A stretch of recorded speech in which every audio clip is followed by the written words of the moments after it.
5వ అధ్యాయము 7-8 వచనాలు చదువుకుందాం.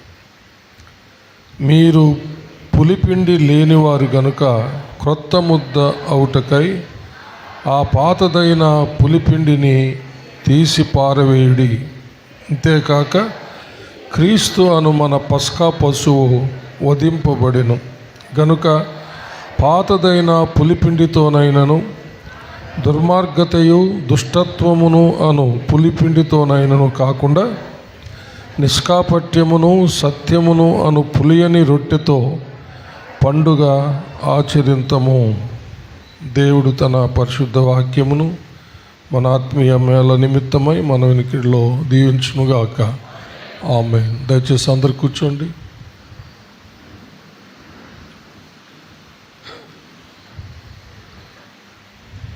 ప్రార్థన చేసుకున్నాం.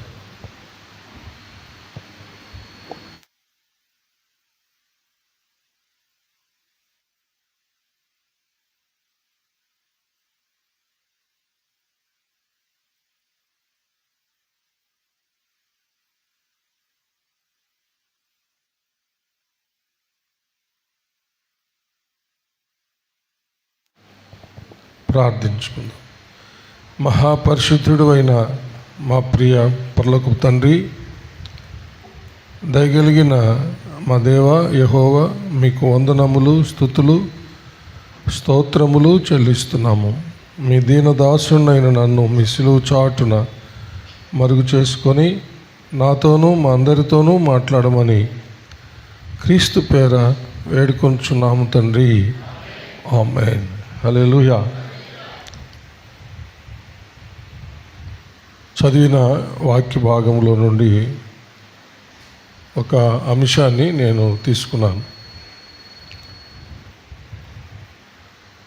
పస్కా పశువు, పస్కా భోజనం. పస్కా పశువు, పస్కా భోజనం. పస్కా భోజనం.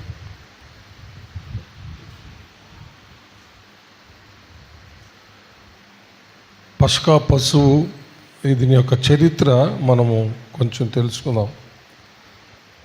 నిర్గమకాండము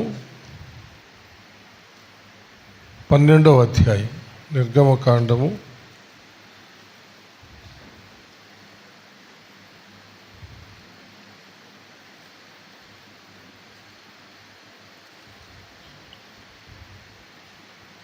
12వ అధ్యాయం 21వ వచనం నుండి 24వ వచనం వరకు చదువుకుందాం. 54వ పేజీ, పాత నిబంధన పుస్తకంలో 54వ పేజీ. నిర్గమకాండము 12వ అధ్యాయము 21వ వచనం నుంచి 24వ వచనం వరకు. కాబట్టి మోషే ఇశ్రాయేలుల పెద్దలందరినీ పిలిపించి వారితో ఇట్లనెను, మీరు మీ కుటుంబముల చొప్పున మందలో నుండి పిల్లను తీసుకొని పస్కా పశువును వధించుడి.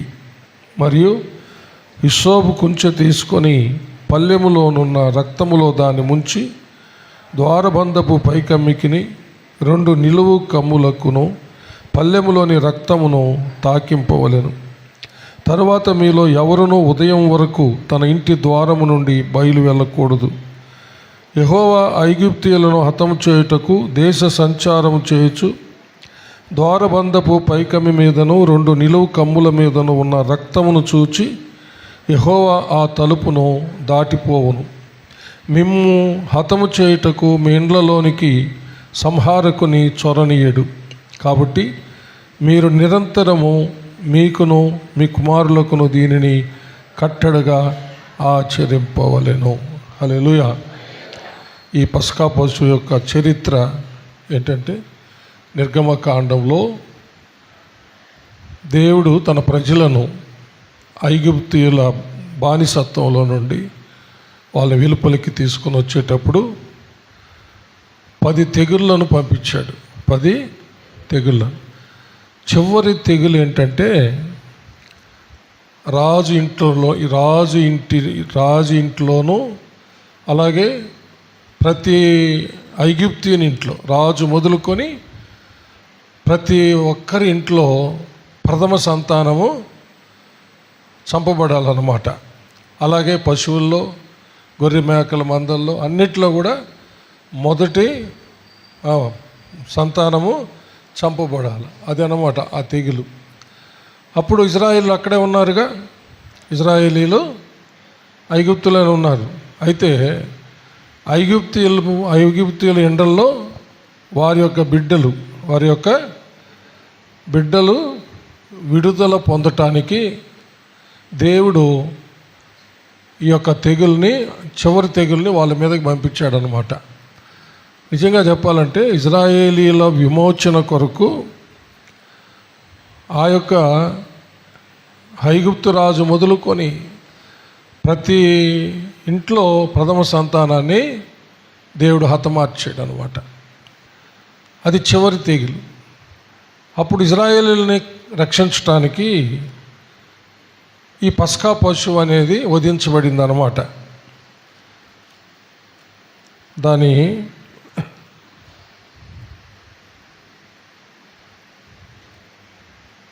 పన్నెండవ మొదటి భాగంలోకి వస్తాం. మొదటి వచనం నుంచి. మోషే అహరోనులు ఐగుప్తు దేశంలో ఉండగా యెహోవా వారితో ఇలాగు సెలవిచ్చెను, నెలలలో ఈ నెల మీకు మొదటిది, ఇది మీ సంవత్సరమునకు మొదటి నెల. మీరు ఇజ్రాయేలీల సర్వ సమాజముతో ఈ నెల దశమి నాడు వారు తమ తమ కుటుంబముల లెక్క చొప్పున ఒక్కొక్కడు గొర్రె పిల్లనైనను మేక పిల్లనైనను, అనగా ప్రతి ఇంటికి ఒక గొర్రె పిల్లనైనను ఒక మేక పిల్లనైనను తీసుకొనవలెను. ఆ పిల్లను తినుటకు ఒక కుటుంబము చాలకపోయిన ఎడల వాడును వాని పొరుగువాడును తమ లెక్క చొప్పున దాన్ని తీసుకొనవలెను. ఆ గొర్రె పిల్లను భుజించుటకు ప్రతివాని భోజనము పరిమితిని బట్టి వారిని లెక్కింపవలెను. నిర్దోషమైన ఏడాది మగ పిల్లను తీసుకొనవలెను. నిర్దోషమైన, గమనించాలి మాట, నిర్దోషమైన ఏడాది మగపిల్లను తీసుకొనవలెను. గొర్రెలలో నుండి అయినను మేకలలో నుండి అయినను దాన్ని తీసుకొనవచ్చును. ఈ నెల 14వ దినం వరకు మీరు దాన్ని ఉంచుకొనవలెను. తరువాత ఇశ్రాయేలు సమాజపు వారందరూ తమ తమ కూటములలో సాయంకాలం ముందు దాన్ని చంపి దాని రక్తము కొంచెం తీసి తాము దాన్ని తిని ఇండ్ల ద్వారబంధపు 2 నిలువు కమ్ముల మీదను పై కమ్మి మీదను చల్లి ఆ రాత్రి వారు అగ్ని చేత కాల్చబడిన ఆ మాంసమును పొంగని రొట్టెలను తినవలెను. చేదు కూరలతో దానిని తినవలెను. దాని తలను, దాని కాళ్ళను, దాని ఆంత్రములను అగ్నితో కాల్చి దాన్ని తినవలెను. దానిలో ఉడకనిదైనను నీళ్లతో వండబడినదైనను తినకూడదు. ఉదయకాలం వరకు దానిలోని దేదియు మిగిలింపకూడదు. ఉదయకాలం వరకు దానిలో మిగిలినది అగ్నితో కాల్చివేయవలెను. ఇది పస్కా పశువును వధించి దానిని ఎలా తినాలి, ఆ రక్తాన్ని ఎలా వారి యొక్క ద్వారబంధం నిలువు కమ్ములకు అటకమ్ముకు పుయ్యాలో చెప్పాడు అన్నమాట. దానిని మనం చదివిన 21వ వచనం నుంచి 24 వరకు చదివాం కదా. మోషే ప్రజలందరినీ సమకూర్చి ఆ విషయాలు చెప్పారనమాట. అప్పుడు నిర్దోషమైన మగ గొర్రె పిల్ల కానీ మగ మేక పిల్ల కానీ, చాలామంది దేవుడు మగ ఆడ అని అడుగుతారనమాట. దేవుడు మగ లేకపోతే ఆడ అని అడుగుతూ ఉంటారు చాలామంది. మనం పరిశుద్ధ బైబిల్ గ్రంథాన్ని బాగా చదివినప్పుడు పస్కా పశువు ఏందది, ఆడదా మగదా? మగది. హల్లెలూయా. మేకల్లో నుంచి కానీ గొర్రెల్లో నుంచి కానీ మగదాన్ని తీసుకోవాలి. కాబట్టి పస్కా బలి పశువుగా వధించబడినటువంటి మన ప్రభువు మగవాడు. హల్లెలూయా. దేవునికి మహిమ కలుగును గాక. చాలామంది వ్యంగ్యంగా మాట్లాడుతూ ఉంటారు. దేవుడిని ఎవరు చూశారు, మగన ఆడన అని అడుగుతూ ఉంటారు అనమాట. మనకి ఈ లేఖనాలన్నీ మన ప్రభు అయిన యేసుక్రీస్తుల వారు పురుషుడు అనేది మనకు తెలుస్తుందన్నమాట. దేవుడు ఆడ కాదు, ఆడ మనిషి కాదు, దేవుడు మగవాడు, పురుషుడు అని. చప్పలు కొట్టి దేవుడిని మహిమపడతాం. హల్లెలూయా. సరే, అది మన సబ్జెక్ట్ కాదు, కానీ చాలామందికి ఉన్న డౌట్ క్లియర్ చేయడానికి మీకు చెప్పాను అంతే. హల్లెలూయా. తర్వాత ఆ యొక్క బలి పశువును, ఆ పస్కా పశువును వాళ్ళు వధించి దానిని ఎలా తినాలో మనం చదివాం. తర్వాత దాని రక్తాన్ని తీసి వాళ్ళ ద్వారబంధముల నిలువు కమ్ములకు అడ్డకమ్ముకు పుయ్యాలన్నమాట. ఆ రాత్రి సంహారపు దూతకు దేవుడు సెలవిచ్చాడు, వెళ్ళి ఐగుప్తీయులలో ప్రతి ప్రథమ సంతానాన్ని సంహరించు అని. ఇంకా సంహారపు దూత బయలు వెళ్ళాడు. అప్పుడు ఏ ఇంటి గుమ్మము ద్వారబంధముల నిలువు కమ్ములకు అడ్డకమ్మి మీద ఈ పస్కా పశువు యొక్క రక్తం పూయబడిందో ఆ ఇంట్లో మాత్రము యెహోవాయే చొరబడనివ్వలేదంట. అంటే ఆ సంహారపు దూతతో కూడా ఎవరు సంచరిస్తున్నారంటే యెహోవా దేవుడు కూడా సంచరిస్తూ ఆ కార్యాన్ని జరిగిస్తున్నారనమాట. హల్లెలూయా. చప్పలు కొట్టి దేవుని మహిమపడదాం. తండ్రి అయిన దేవుడే దగ్గర ఉండి పరిశుద్ధాత్మ దేవుని ద్వారా యేసు ప్రభువుని సిలువలో బలిగా అర్పించాల్సి వచ్చింది. హల్లెలూయా. ఇది దానికి సూచన అన్నమాట.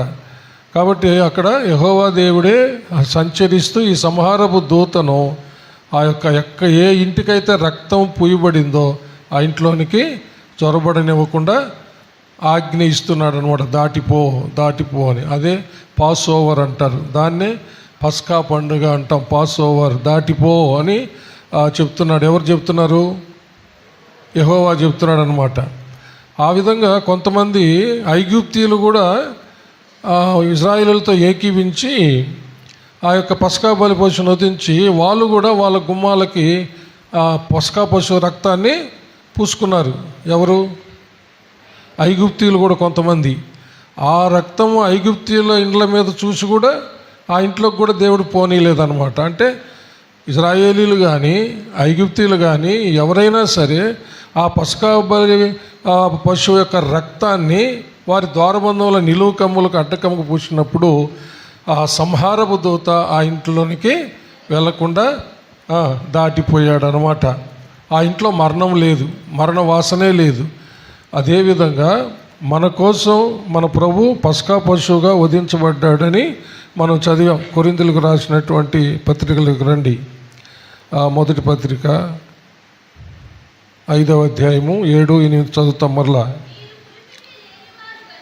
మీరు పులిపిండి లేనివారు గనుక కొత్త ముద్ద అవుటకై ఆ పాతదైన పులిపిండిని తీసి పారవేయడి.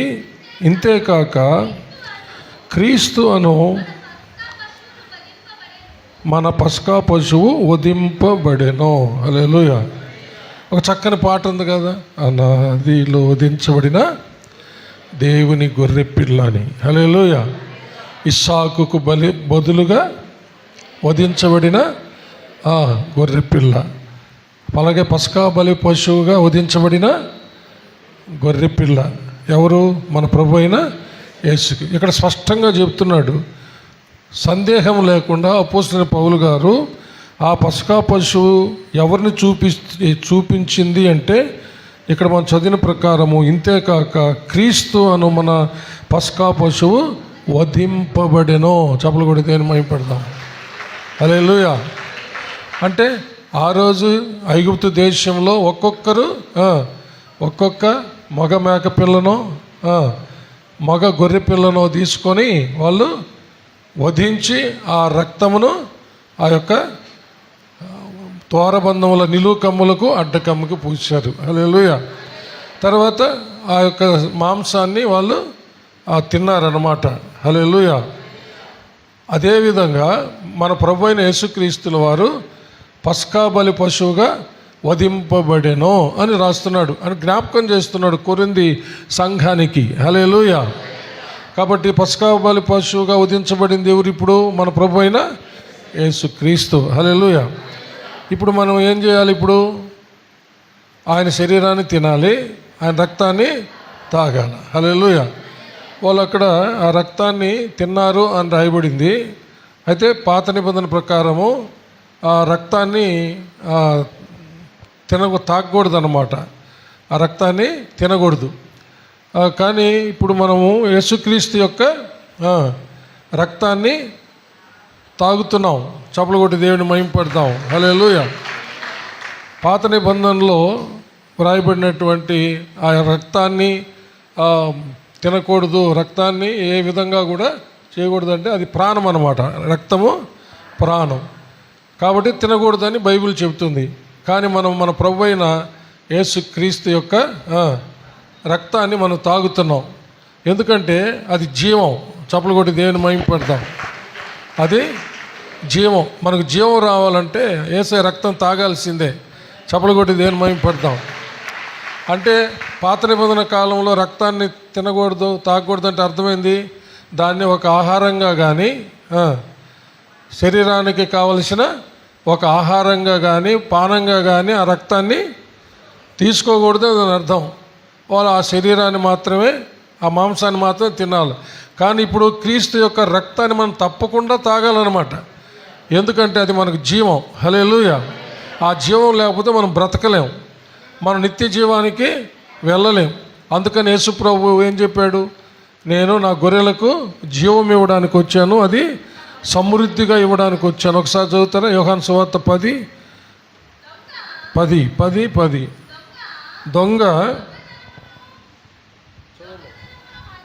దొంగతనమును హత్యను నాశనమును చేయుటకు వచ్చును కానీ మరి దేనికి నీ రాడు, గొర్రెలకు జీవం కలుగుటకును అది సమృద్ధిగా కలుగుటకును నేను వచ్చి తినని మీతో నిశ్చయముగా చెబుతున్నాను. చప్పలు కొట్టి దేవుని మహిమపడదాం. Praise the Lord. హల్లెలూయా. కాబట్టి మనకు ఆ జీవాన్ని ఆయన ఇవ్వడానికే వచ్చాడనమాట. హల్లెలూయా. కాబట్టి తప్పకుండా ఆ జీవాన్ని మనం ఆ రక్తాన్ని తాగాల్సిందే. హల్లెలూయా. తర్వాత యేసుప్రభు యొక్క రక్తము ఆనాడు ఇశ్రాయేలీయుల యొక్క ద్వారబంధం నిలువు కమ్ముల మీద, అడ్డకమ్మ మీద ఉన్న విధంగా బాప్తిస్వం పొంది రక్షించబడినటువంటి ప్రతి ఒక్కరి మీద యేసయ్య రక్తము ముద్రగా ఉంది. చప్పలు కొట్టి దేవుని మహిమపడదాం. Praise the lord. ఎంతమంది బాప్తిస్వం పొందారు? చేయొద్దండి. నిజముగా పాపినని గ్రహించి పాప క్షమాపణ నిమిత్తం యేసునామంలో కానీ తండ్రి కుమార పరిశుద్ధాత్మనామంలో కానీ బాప్తిస్వం పొందిన వారి మీద ఆనాడు వాళ్ళ యొక్క ద్వారబంధముల ఇజ్రాయేలీల ఐగుప్తు దేశంలో ఉన్న ఇజ్రాయేలీల ద్వారబంధం ఇంటి ద్వారబంధం నిలువుకమ్ములకు అడ్డకమ్ముకు పూసినట్టుగా మన మీద పస్కా బలి పశువుగా వధించబడిన యేసయ్య రక్తం, క్రీస్తు యేసు యొక్క రక్తము మన మీద ముద్రగా పూయబడి ఉన్నది. చప్పలు కొట్టి దేవుని మహిమపడదాం. Praise the Lord. Are you believe it? దీన్ని నమ్ముతున్నావా? హలో, నమ్ముతున్నారా? హలో, పైన నమ్ముతున్నారా? నమ్మితే ఇప్పుడు మనకు సంహారపు దూత, మరణ దూత మనలను అంటేదానికి వీళ్ళు చప్పలు కొట్టి దేవుని మహిమపడదాం. అర్థమైందా? మరణ దూత మనల్ని అంటడానికి వీల్లేదు. దేవుడు సెలవిస్తే తప్ప మనం చనిపోం. చప్పలు కొట్టి హల్లెలూయా. హలో, కొంతమందికి సంతోషమే లేదు, కొంతమంది తల ఎత్తడం లేదు. అసలు దేవుడు సెలవిస్తే తప్ప మరణము మనలను అంటడానికి వీలు లేదు. మనము చావము. దేవుడు రమ్మని పిలిస్తేనే మనం చనిపోతాం, అంతే. హల్లెలూయా. దుష్టుడైన అపవాది మనల్ని ఏమీ చేయలేడు, మరణం ఏమీ చేయలేదు, శాపాలు ఏమీ చేయలేవు, పాపాలు ఏమీ ఏది కూడా మనలను ఏమీ చేయలేవు. దేవుడు మనకే వాటిని చితకతొక్కే అధికారం ఇచ్చాడు. హల్లెలూయా.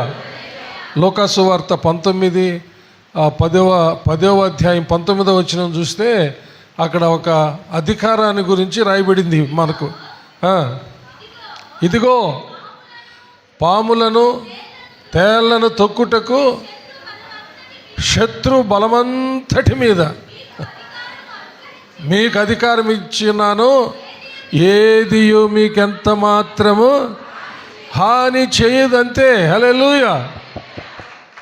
సైతాన్ అనే ఘట సర్పం కానీ, సైతాన్ అనే ఘట సర్పం కానీ, ఆది సర్పం కానీ, వాటి అనుచరులైన దురాత్మలు దెయ్యాలనే పిల్లపాములు తేళ్ళు కానీ ఏమీ చేయలేవు.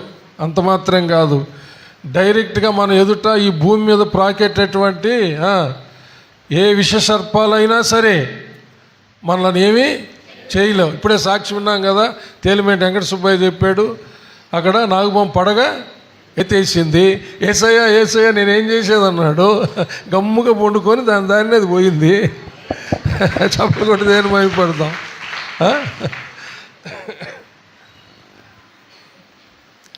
సికింద్రాబాద్లో ఇప్పుడు మన చర్చ్ ఉంది, వసంత పాస్టల్ చర్చ్. అది అంతకుముందు గొప్ప పాస్టర్ గారు, అది ఒక పెద్ద గుట్ట అన్నమాట.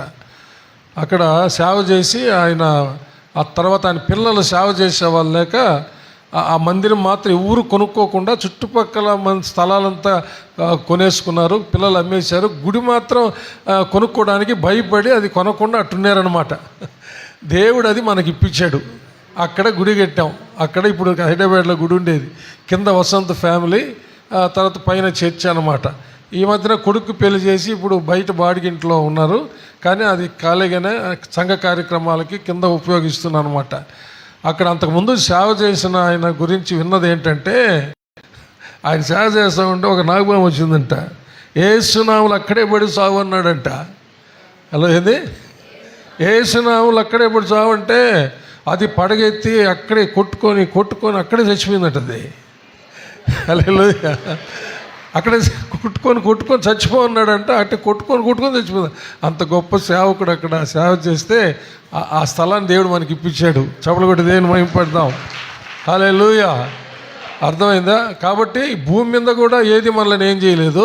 కంటికి కనబడకుండా క్రియ చేస్తున్న సైతాను, దురాత్మలు, దెయ్యాలు ఏవి కూడా మనలను ఏం చేయలేదు. ఎప్పుడు మన మీద యేసయ్య రక్తము ఉన్నంత వరకు. చప్పలు కొట్టి దేవుని మహిమపడదాం. హల్లెలూయా.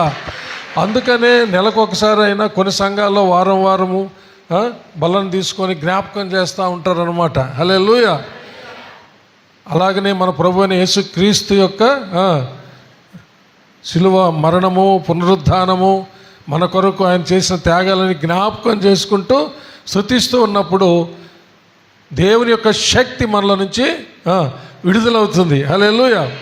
అన్నీ వెళ్ళిపోతాయి. రోమాపత్రిక 16వ అధ్యాయం 20వ వచనం కూడా ఒకసారి. సమాధానకర్తయగు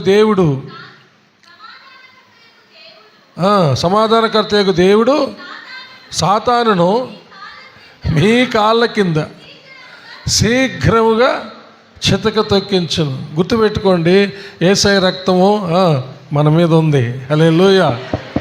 యేసయ్య రక్తం మన మీద ఉంది. హల్లెలూయా. యేసయ్య రక్తం చేత ముద్రించబడిన నీవు నేను, పరిశుద్ధాత్మతో నింపబడిన నీవు నేను శక్తియు అధికారమును కలిగి ఉన్నాం. హల్లెలూయా. ఏమి సైతాను మీద, వాని యొక్క అనుచరుల మీద, సైతాను, దురాత్మలు, దయ్యాల మీద అధికారం కలిగి ఉన్నాము. చితకు తొక్కే శక్తి కూడా కలిగి ఉన్నాం. చప్పలు కొట్టి దేవుని మహిమపడదాం. హల్లెలూయా. దేవుడు ఉత్తి అధికారమే ఇవ్వాల, అధికారంతో పాటు శక్తి. ఒక అధికారికి కొన్నిటి మీద పవర్స్ ఉంటాయి కదా, కొన్ని అధికారాలు, కొన్ని శక్తులు ఉంటాయి. ఆయన మాట నెరవేరుతుంది. అలాగే మనకు దేవుడు పరిశుద్ధాత్మ అభిషేకాన్ని కూడా ఇచ్చాడు, అధికారాన్ని కూడా ఇచ్చాడు. పరిశుద్ధాత్మ అభిషేకాన్ని ఎందుకు ఇచ్చాడు? మనకు శక్తి కోసం. అపోస్తల కార్యాల గ్రంథం 1వ అధ్యాయము 8వ వచనం. అయినను అందరు తీయండి, చదివేస్తుందని ఊరికే ఉండబోకండి, తీయండి, చూడండి, చదువుమా. అయినను పరిశుద్ధాత్మ మీ మీదికి వచ్చినప్పుడు మీరు శక్తి నొందెదరు. చూసారా ఏమంట? పరిశుద్ధాత్మ మీ మీదకి వచ్చినప్పుడు శక్తి నొందుతారు. హల్లెలూయా. కాబట్టి అధికారము ఇచ్చాడు, పరిశుద్ధాత్మనిచ్చి పరిశుద్ధాత్మ ద్వారా శక్తిని కూడా ఇచ్చాడు. మా చప్పులు కూడా దేవుడిని మహిమపరుస్తాం. హల్లెలూయా. గుర్తుపెట్టుకోండి, దేవుని రక్తము చేత ముద్రించబడి పరిశుద్ధాత్మ అభిషేకాన్ని పొందుకున్న నీవు నేను పరిశుద్ధాత్మ నార్పకుండా దుఃఖ పెట్టకుండా మనం జీవించినంత కాలం ఏది మనల్ని ఏమీ చేయలేదు.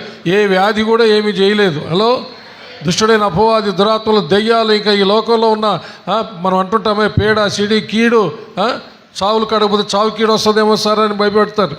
ఎవరైనా చచ్చిపోతే తలుపులు వేసుకుంటారు. హలో, తలుపులు వేసుకోవాల్సిన అక్కర్లా, పారిపోవాల్సిన అక్కర్లా, ఏది మనలను ఏమీ చేయలేదు. హల్లెలూయా. ఏది ఏమి చేయలేదు, ఎవరు కూడా ఏమీ చేయలేరు, అంతే. హల్లెలూయా. యేసయ్య రక్తమునకు అంత పవర్ ఉంది, పరిశుద్ధాత్మకు అంత పవర్ ఉంది. పరిశుద్ధాత్మ దేవుడు అంటే దేవుడే. యేసయ్య రక్తం ఉందంటే యేసయ్యే. హల్లెలూయా. ఏం చేశాడు యేసయ్య? ఎవరైనా మరణాన్ని జయించి లేచారా ఎవరైనా ఇప్పుడు లోకంలో?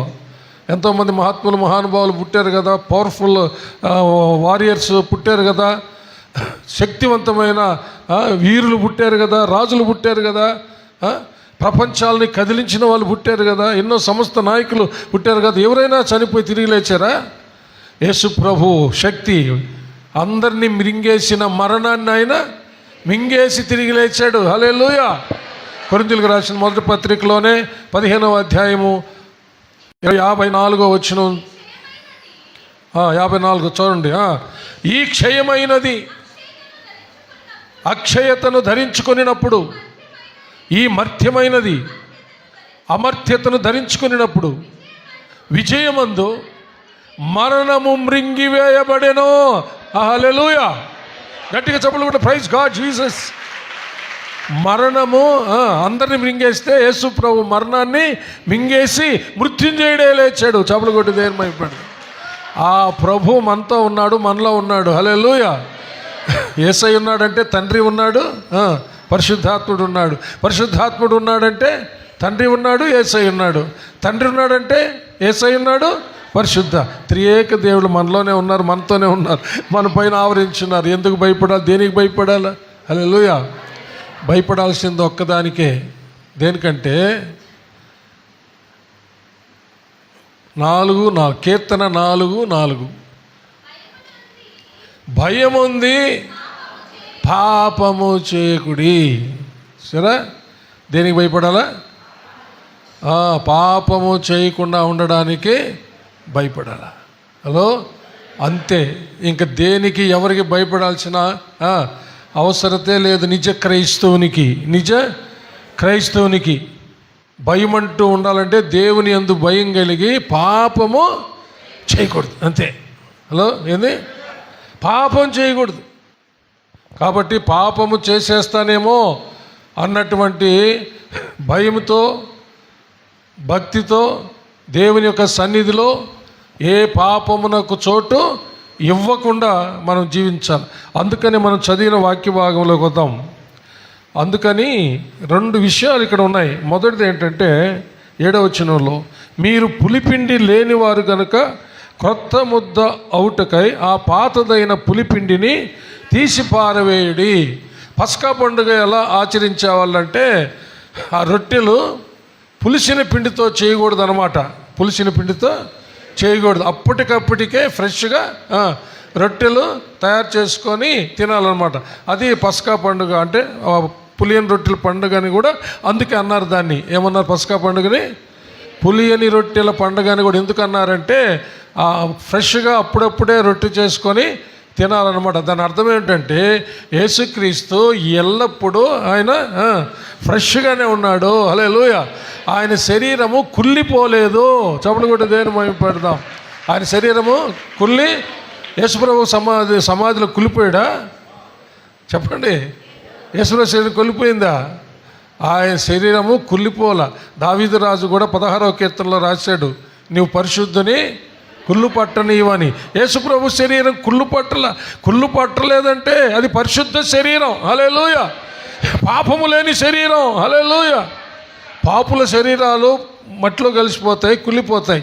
కానీ పాపము లేని పరిశుద్ధుడైన దేవుని కుమారుడు మన ప్రభువు యేసుక్రీస్తు పాపము లేని పరిశుద్ధుడు కాబట్టి ఆయన శరీరము కుళ్ళిపోల. అందుకనే వాళ్ళు ఆ పస్కా పండుగలో అప్పటికప్పటికే రొట్టెలు తయారు చేసుకొని తినాలా. పులిసింది ఏది ఉండకూడదు అనమాట.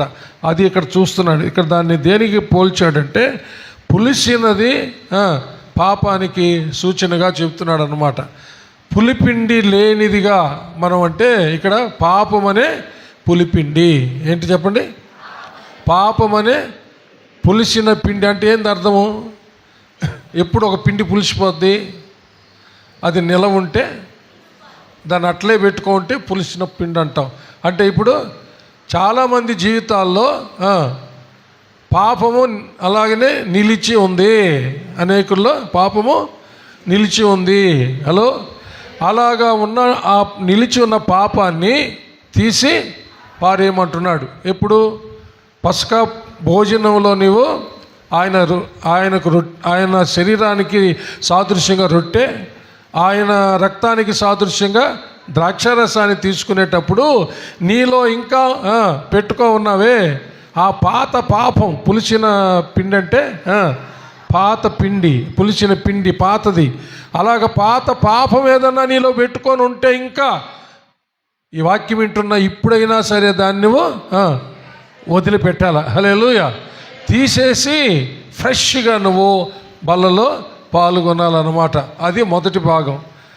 రెండవది ఏంటంటే, ఇంతేకాక క్రీస్తును మన పస్కా పశువు వధింపబడిన గనుక పాతదైన పిలిపిండితోనైనను, ఇంకా కొన్ని కలుపుతున్నాడు దాంతో పాతదైన పులిపిండితోనైనను దుర్మార్గతయు దుష్టత్వమును అను పులిపిండితోనైనను కాకుండా నిష్కాపట్యమును సత్యమును అను పులియని రొట్టెతో పండుగ ఆచరింతము. హల్లెలూయా. కాబట్టి ఏది కూడా ఇక పాత జీవితం మనలో ఉండకూడదండి. అది దీని అర్థం. ఏది కూడా ఉండకూడదు, పాతది ఏది ఉండకూడదు. దాన్ని మొత్తం తీసి భార్య ఫ్రెష్ అయిపోవాలి నువ్వు. హల్లెలూయా. అట్లా ఫ్రెష్ అయిపోయి ఈ ఫ్రెష్గా ప్రభు యొక్క శరీరం అనే రొట్టెను, ప్రభు యొక్క రక్తం అనే ద్రాక్షారసాన్ని తీసుకోవాలి. అప్పుడు మనకు బ్లెస్సింగ్. హల్లెలూయా. అప్పుడు మనకు ఆశీర్వాదం. హల్లెలూయా. కాబట్టి దయచేసి మీకు అందరికీ సంఘ కాపురిగా నేను మనవి చేసేది, చేతులు జోడించి మనవి చేసేది ఏమిటంటే, అందరికీ పైన ఉన్న వాళ్ళకి కింద ఉన్న వాళ్ళకి అందరికీ ఈ మెసేజ్ ఆన్లైన్లో వింటున్న వాళ్ళందరికీ మనవి చేసేది ఏమిటంటే, ఏదైనా ఇంకా నీ జీవితంలో పులిపిండి పాపం అనేది ఉందేమో దానిని పరీక్షించుకొని దాన్ని తీసేసుకొని ఫ్రెష్గా నువ్వు యోగ్యంగా బలలో చేయవేయి. అప్పుడు ఆశీర్వచనపు పాత్రలోనిది నువ్వు తాగి నువ్వు ఆశీర్వదించబడతావు. హల్లెలూయా. దేవుడటి కృప మనకందరికీ తన ఆత్మ ద్వారా దయచేయునుగాక. ఆమేన్. హల్లెలూయా. హల్లెలూయా. అందరి తలంచి కళ్ళు మూసుకునండి. ఒకసారి పరిశీలన చేసుకుందాము. దయచేసి అర్థం చేసుకోండి. ఇంకా ఇంకా ఇంకా నీ జీవితంలో ఆ పులిసిన పిండి వలె అది పాపం ఉంటే, ఆ పులిసిన పిండి ముద్దంతటిని పులిసిపోయేటట్టు చేస్తుంది కదా. అలాగనే పాపము మన జీవితాన్ని అంతటిని పాడు చేస్తుంది. పులిసిన పిండి కొంచెమైనా ముద్దంతటిని ఎట్లాగైతే పులిసిపోయేటట్టు చేస్తుందో, ఆ ముద్దంతా కూడా పులిసిపోయినట్టుగా పాపం అనేది నీలో ఉంటే ఆ పాపము నీ జీవితాన్ని అంతటిని పాపమయం చేసేస్తుంది. అయ్యలారా, అమ్మలారా, తమ్ముళ్ళారా, చెల్లెళ్ళారా, అదేందిలే అనుకోబాక. కొంచెము పులిసిన పిండి ముద్దంతటిని పులిసిపోయేటట్టు చేస్తుంది. కొంచెము పాపము నీ జీవితం అంతటిని పాపంగా చేసేస్తుంది. పాపమయమైపోతావు నువ్వు. దయచేసి అర్థం చేసుకోండి. అది చిన్నదో పెద్దదో ఏదైనా సరే దానిని తీసేసేయి, వదిలిపెట్టేయి. ఫ్రెష్గా పాపము లేని పరిశుద్ధమైన పులిపిండి లేని ఫ్రెష్ రొట్టెని తినో, ద్రాక్షరసాన్ని తాగు. ఆయన శరీరం ఎప్పుడు ఫ్రెష్గా ఉంది, ఆయన రక్తం ఎప్పుడు ఫ్రెష్గా ఉంది, పరిశుద్ధంగా ఉంది. ఏ మలినము లేదు ఆయనలో. అదేవిధంగా నీలో, నాలో, మనలో కూడా ఏ పులిసిన పిండి, ఏ పాపము లేకుండా మనము బలలో చేయి వేసి ఆశీర్వదించబడాలి. ప్రియులారా, దయచేసి మనవి చేస్తున్నాను మరొక్కసారి చిన్నదైనా పెద్దదైనా ఏదైనా పాపమే. అది ఆ పులిసిన పిండితో సమానం. అది నిన్ను మొత్తం పులిచిపోయేటట్టు పాపంతో చేసే, నీ జీవితం అంతా పాపం చేసేస్తుంది. నీ ఇంటినంతా పాపమయం చేసేస్తుంది. నీ బ్రతుకంతా పాపమైపోతుంది. వద్దు వద్దు వద్దు. పాపం వలన వచ్చు జీతం మరణము, అది నరకానికి తీసుకొని పోతుంది. ప్రియమైన సహోదరి సహోదరులారా, ప్రియమైన దేవుని కుమారులారా కుమార్తెలారా, క్రీస్తు యేసు రక్తము ద్వారా కడగబడిన వాళ్ళ, విమోచించబడిన వారులారా, రక్షించబడినటువంటి సహోదరి సహోదరులారా, ఒక్కసారి ఆలోచించండి. మనలో ఏదైతే ఉండకూడదో దాన్ని తీసేయాలంతే. ఏ దుర్మార్గత ఉండకూడదు, ఏ యొక్క మురికి, ఏ పాపం కూడా ఉండకూడదు, కపటం ఉండకూడదు, మోసం ఉండకూడదు, సత్యం ఉండాలి. నిష్కాపట్యముతోనూ సత్యముతోనూ పస్కాను ఆచరించాలంటున్నాడు. ప్రార్థించుకుందామండి. అలాగా అందరూ పరిశీలన చేసుకుంటూ ఉండగా విన్న వాక్యాన్ని బట్టి సహోదరి పద్మా సిస్టర్ చిన్న ప్రార్థన చేస్తారు. పేనేటి పద్మా సిస్టరు. అందరూ దయచేసి అర్థం చేసుకోండి. ఉన్నతమైన నామానికి వేల కొలది కోట్ల కొలది కృతజ్ఞతలు ప్రభా. అయ్యా, నీ బిడ్డను నాయన మీరు నా తండ్రి సిలువ చాటును మరుగుపరుచుకొని ప్రభా సంఘాన్ని నాయన ప్రేమించిన తండ్రి నాయన స్తోత్రాలయ్యా, స్తోత్రాలు ప్రభా. అయ్యా, మీరు మాతో మాట్లాడిన విధానానికై కృతజ్ఞతలు, స్తుతులు స్తోత్రాలు ప్రభా.